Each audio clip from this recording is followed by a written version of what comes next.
في عز الاسعار الغريبه اللي بنسمعها دلوقتي في العربيات، اغلب الناس بقت بتتجه لعربيات اقتصاديه تناسب الظروف اللي احنا فيها دلوقتي، وتكون اقتصاديه من ناحيه السعر او اسعار التشغيل. عشان كده هقارن لك بين عربيتين اصحاب شهره وانتشار واسع في السوق المصري ومعروفين بالاقتصاديه، والعربيتين دول هما سكودا فليشيا وفيات سينا.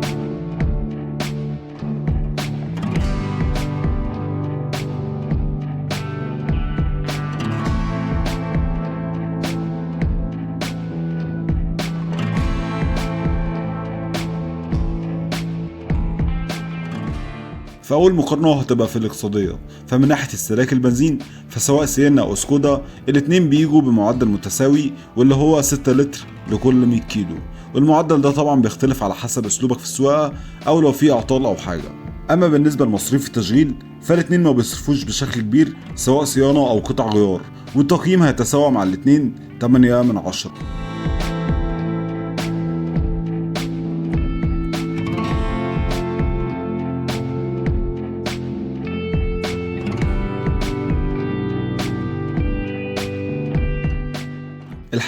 حجم الاتنين قريب نسبيا بالنسبة للأبعاد، لكن الأفضلية هتيجي للسيانا بسبب مساحة الشنطة الخلفية واللي مش موجودة في الفليشيا، وبرضه بسبب الشنطة فالسيانا أنسب للعائلية بشكل أكبر، والتقييم طبعا هيجي في صالحها ب7 من 10، أما الفليشيا 6.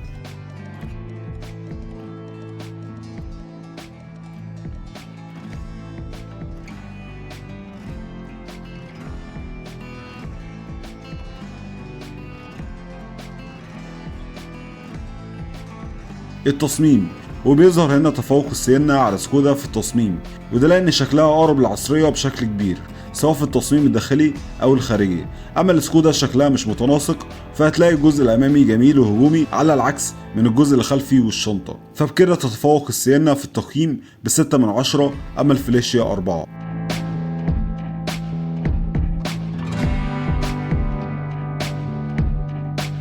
المتانة ونظام التعليق، وفي النقطة دي مش محتاج اقول لك مين الافضل، لان بديهيا كده الفليشيا بتاعت شغل ومتينة وتتحمل معاك بشكل كبير، وده بيظهر سواء في قوة الصاج او الشاسيه، على عكس فيات سينا اللي مش بتاعت هلك وشغل كتير، فالتقييم هيجي في صالح الفليشيا ب7 من 10، اما السينا 4.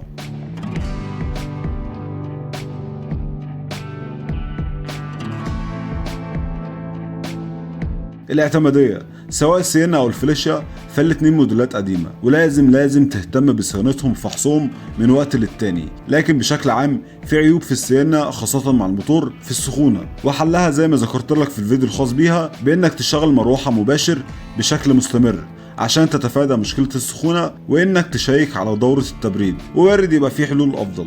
اما الفليشيا فبرضه هتحتاج صيانة من وقت للتاني سواء كهرباء او ميكانيكا، ولان المكنة الخاصة بيها كربيراتير فبتكون اعتمادية اكتر من موتور السيانا، وده اللي بيخليها مناسبة اكتر مع المسافات والمشاوير، لكن برضه هتلاقي معاها مشكلة في السخونة، وده لان دورة التبريد بتاعتها مغلقة غير وزن العربية التقيل واللي مش متناسب مع عزم الموتور، فالعربية بتسخن. ونفس الحل اللي ذكرته لك للسيانا هتعمله مع الفليشيا بالنسبة للمروحة، لكن الحل ده وارد ما يكونش كافي للدرجة اللي تخليك تعتمد على تبريد المروحة بشكل كامل، فالتقييم هيبقى متقارب ب6 من 10 للفليشيا والسيانا 5.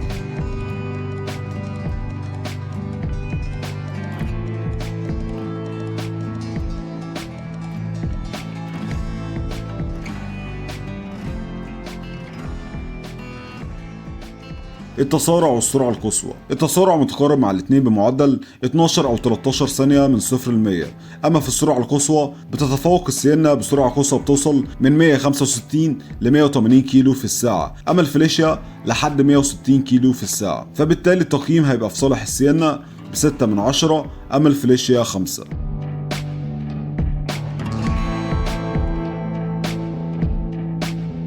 تجربة القيادة، الاتنين سواقتهم مع سرعات مقبولة جدا وأقرب للراحة، لكن بتتميز السينا في السرعة القصوى ليها بأنها أعلى من الفليشيا، لكن بشكل عام متعة القيادة هتيجي في مصلحة الفليشيا أكتر، خاصة على الطريق، وهتلاقي منها اتزان قوي وده بسبب وزنها التقيل، لكن في المقابل هتحس في الطرق بتاعتنا وداخل المدينة بشكل كبير بالنار والمطبات، وده لان مفيش مرونة قوي في العفشة زي السينا.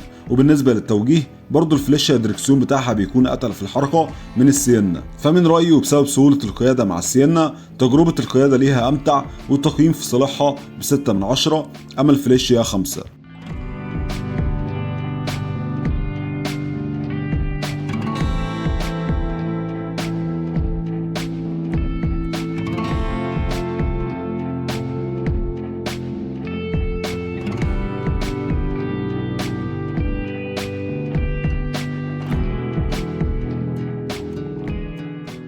التجهيزات ووسائل الامان الاثنين بيجوا بتجهيزات متواضعه الى حد ما. ممكن السينا تتميز شويه بساوند سيستم اعلى ووضعيه كراسي افضل ونظام اضاءه اعلى في الكشافات الاماميه عن الفليشيا، لكن غير كده الاثنين زي ما ذكرت لك متواضعين لدرجه ان تكييف الاثنين ما بيشتغلش، ولو اشتغل هيأثر على اداء الموتور.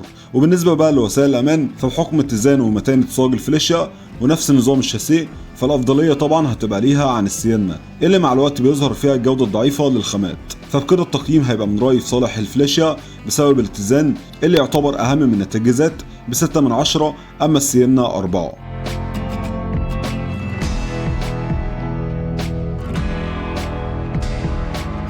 قطع الغيار قطع غيار الاثنين متوفرة وأسعارهم متفاوتة، لكن بشكل عام سكودا فليشيا متوفرة بشكل أكبر، والتقييم هيبقى في صالحها ب7 من 10، أما السينا 6.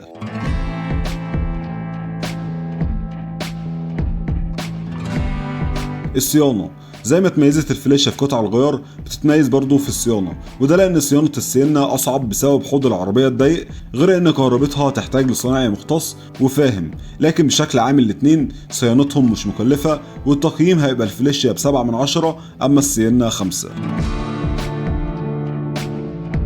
السعر مع تذبذب الاسعار وعدم ثباتها فالاتنين صعب احدد لك فيهم سعر، لكن السعر متقارب ويكاد يكون متساوي، وفي اغلب الاحوال هتلاقي السينا ارخص، ولان سعرهم رخيص ومقبول ومش واضح قوي فبالتساوي كده التقييم 8 من 10.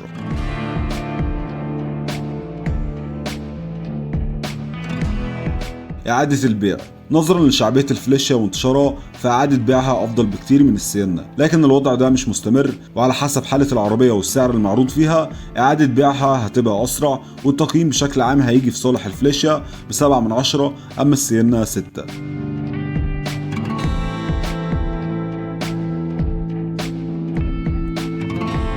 طيب بعد المقارنة دي ملخص الكلام على ايه؟ حابب اقول لك انا عن نفسي برغم ان انتقدت السينا ومرشحتهاش في الفيديو الخاص بيها لان مشاكلها وارد تبقى صعبة في التعامل معاها خاصة الاعطال، لكن في الفيديو ده هرشحها وافضلها عن الفليشيا، والسبب في كذا حاجة زي سعرها وسواقتها وتصميمها. وبالنسبة لمشكلة السخونة انا عن نفسي ممكن نتعامل معاها بان اشوف صنايعي مختص للسينا والفيات عامة واتعامل معاه واعدل في دورة التبريد والمروحة، وفي الحالة دي اضمن لك العربية بحالة كويسة واداء احسن. ده كان فيديو ايهما افضل، ما تنساش اللايك والسبسكرايب. سلام يا وحش.